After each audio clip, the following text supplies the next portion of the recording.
First message, focused intention. Ito guys, gustong gusto ko to at saka gustong gusto ko talaga tong pinapaulit-ulit sa inyo mga kapiksi.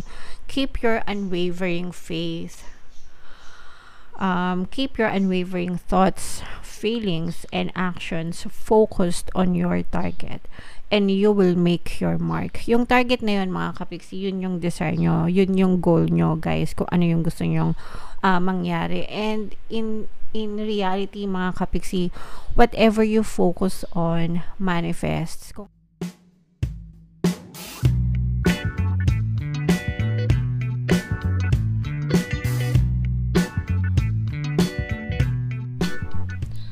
Hello guys, hello Gemini, welcome back to Pinoy Pixie Tarot. Ang pamagat ng episode natin for tonight is OOTM, Oracle of the Month, para ngayong April, para sa Gemini, Sun, Moon, Rising Sign, and Venus. Meron tayong tatlong set ng decks guys. Ito yung para sa spiritual messages nyo, ito yung para sa life messages, and then ito naman yung para sa love life.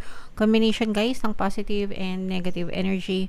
General reading lang, pwede mag-resonate, pwedeng hindi. Comment down below mga kapiksi if feeling nyo naka-resonate kayo sa mga mensahe para sa inyo. So unahin natin tong spiritual message for you guys. First message, focused intention. Ito guys, gustong gusto ko to at saka gustong gusto ko talaga tong pinapaulit-ulit sa inyo mga kapiksi. Keep your unwavering faith. Keep your unwavering thoughts, feelings, and actions focused on your target. And you will make your mark. Yung target na yun mga kapiksi, yun yung desire nyo, yun yung goal nyo guys, kung ano yung gusto nyong mangyari. And in reality mga kapiksi, whatever you focus on manifests. Kung ano yung fino-focus ng attention nyo, yun yung nagma-manifest sa buhay nyo. And the best way to prove it is yung current reality nyo. Okay? So, anong nangyayari sa buhay nyo right now? Tanungin nyo yung sarili nyo, mga kapiksi. Maginhawa ba yung buhay nyo ngayon? O mahirap ba yung buhay nyo ngayon? Minamalas yung buhay nyo ngayon? Okay? And doon pa lang, alam nyo na agad yung sagot sa kung ano yung focus ng attention nyo. Kung kayo ay naghihirap, kung kayo ay minamalas, kung kayo ay puro problema at stress, ibig sabihin, ang attention nyo ay nakafocus dun sa mga bagay na nagpapahirap sa inyo, sa mga problema nyo, sa mga stress nyo, sa mga worry nyo. The more na iniisip nyo siya, the more na finofocus nyo yung energy nyo doon. And the more na nakafocus yung energy nyo doon, the more na magmamaterialize siya sa inyong physical reality. Okay? Pero kung ang buhay mo right now is maginhawa, masaya, magaan, nakaluwag-luwag, ibig sabihin, ang focus ng attention mo ay nandun din, no? Nakafocus ka sa masasayang bagay, sa magagaan na bagay, sa maaalwan na pamumuhay. That's why yun din yung nangyayari sa iyong physical reality. Ganun lang kasimple mga kapiksi. Okay? Now, everything is changeable and malleable. Lahat pwedeng magbago. Hindi porket mayaman ka ngayon is forever ka ng mayaman unless naka-autopilot ka na talaga na until the day I die, mayaman ako. Okay? And hindi rin naman porket mahirap ka ngayon is forever ka na maghihirap. Again, unless tinanggap mo na talaga sa buhay mo na mahirap ako, pinanganak ako mahirap, hanggang mamatay ako, mahirap ako, no? Kapag ka ganun yung mindset mo, alright? Everything is changeable and malleable, kaya nga merong mga tao na from rags to riches, yung tawag sa kanila. Mahirap, yung mayaman, because again, everything is changeable and malleable. Nagbabago ang lahat kapag nagbago din yung pattern of thoughts mo, yung paniniwala mo, mga kapiksi. Okay? So, again, always focus on your desires, on your dreams, on your goals. Focus on what you want to achieve. Kesa sa mag-focus kayo ng karareklamo, mag-focus kayo ng pasasalamat, and mag-focus kayo sa magagandang bagay, mga kapiksi. Alright? Okay, so comment down below if feeling nyo naka-resonate kayo, and i-comment nyo na rin kung ano yung gusto nyong i-focus ngayon. Okay, comment nyo sa baba. I'm asking yung mga kapiksi, anong gusto mong i-focus ngayon, guys? Okay? So, comment down below. Ako, ang gusto kong i-focus, sarili ko right now. Kasi I have given so much to my family. to other people. So ngayon naman gusto ko focus ako this year 2024 is all about me, mga kapiksi. So yun yung gusto kong i-focus. So kayo guys, anong gusto nyong i-focus? So yung next naman is ito naman yung ating live messages guys. Habang sinashuffle ko to, panoorin nyo muna yung video natin regarding sa ating paano mag-manifest ng abundance video course. Kapiksi, sawa ka na ba sa mga struggles at hirap sa buhay mo? Masipag ka ba at masikap sa buhay ngunit hindi ka pa rin umaasenso? Ilang beses ka na bang nag-attempt magnegosyo at mag-invest pero palagi ka pa rin nalulugi? Sa pagkakataon na ito ay maaaring may subconscious beliefs ka na nagiging balakid sa iyong pag-unlad at pagyaman. Introducing, paano mag-manifest ng abundance video course. Dito ay matututunan mong ma-overcome ang mga balakid mo para tuluyan ka ng umunlad, umasenso, sumagana, maging matagumpay, successful at maswerte sa iyong kabuhayan, pera, trabaho, negosyo, salapi at kaperahan ng bonggang-bongga. Dali, mag-send na ng email sa pinoypixitaro@gmail.com at simulan na ang iyong pagyaman ngayon.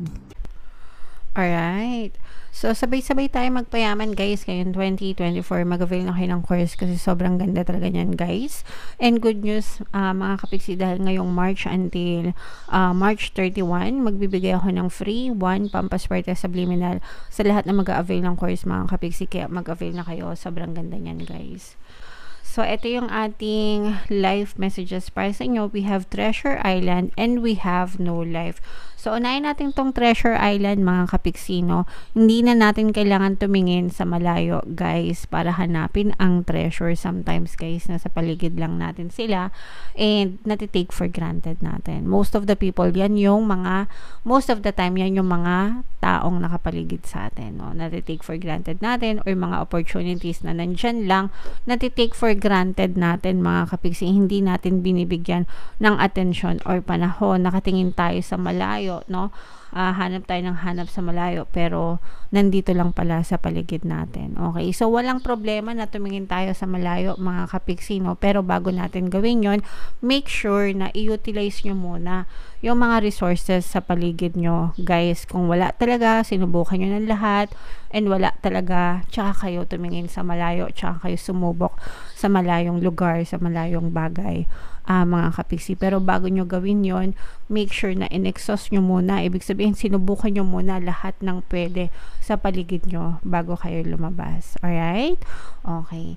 And then, New Life, guys. Ito, super nice, super ganda. Gustong gusto ko to. Palaging sinasabi sa inyo, new life, new beginning, new start, new hope, every day, guys, every day, binibigyan kayo ng chance ni universe to live the life that you want by using your mind, by using your imagination, daydream, mga kapiksing, okay?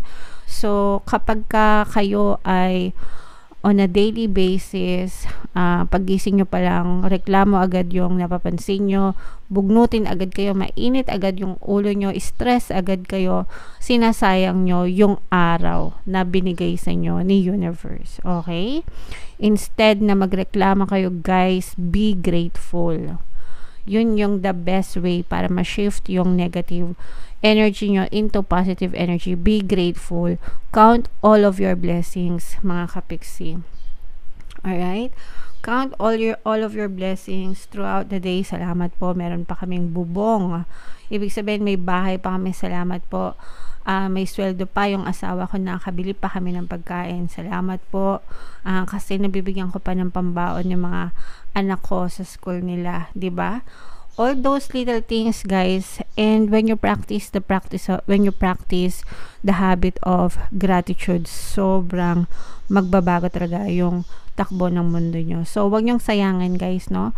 Again, every day is a brand new day, brand new life, brand new beginning na binibigay sa inyo ni universe. Wag nyong sayangin, mga kapiksi. Okay? Focus. You just have to focus, mga kapiksi.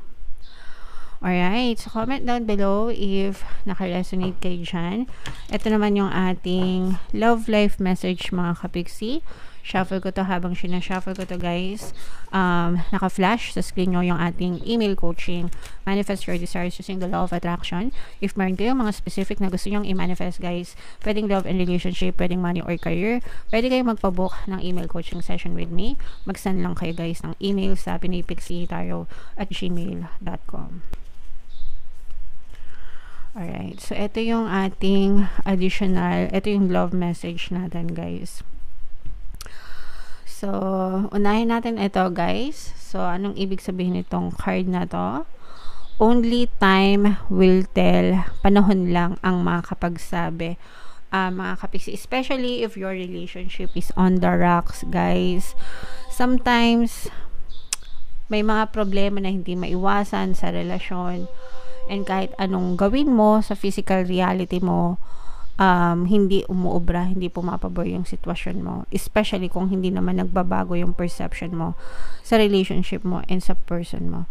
And sometimes, kahit affirm ka ng affirm, dasal ka ng dasal, nakikinig ka ng mga subliminals, hindi ka pa rin nakakita ng movement, mga kapiksi. So, let the universe do their work for you. Ang trabaho mo is i-declare mo kay universe, pagdasal mo na sana maging ma-okay na kami ng person ko. Sana maayos din to. Detach from the result, no? And have faith, mga kapiksi. And focus on yourself. And only time will tell kung kailan magaganap yung mga changes na hinahanap mo para dun sa relationship mo.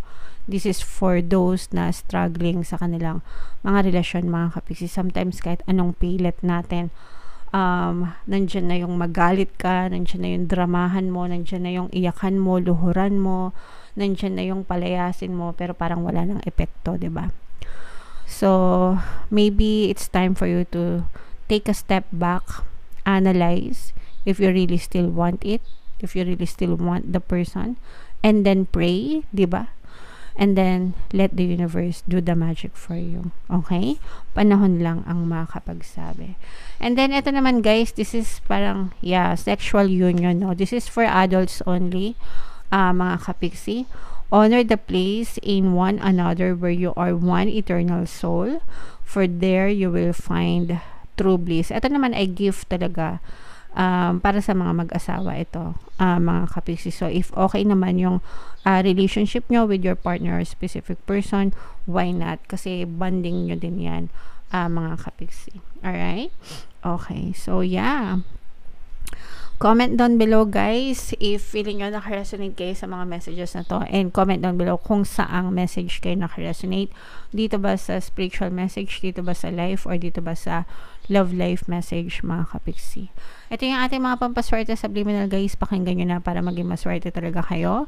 And ito naman yung ating success stories ng paano mag-manifest ng abundance video course. Click here to subscribe, guys, and click here to join our membership program.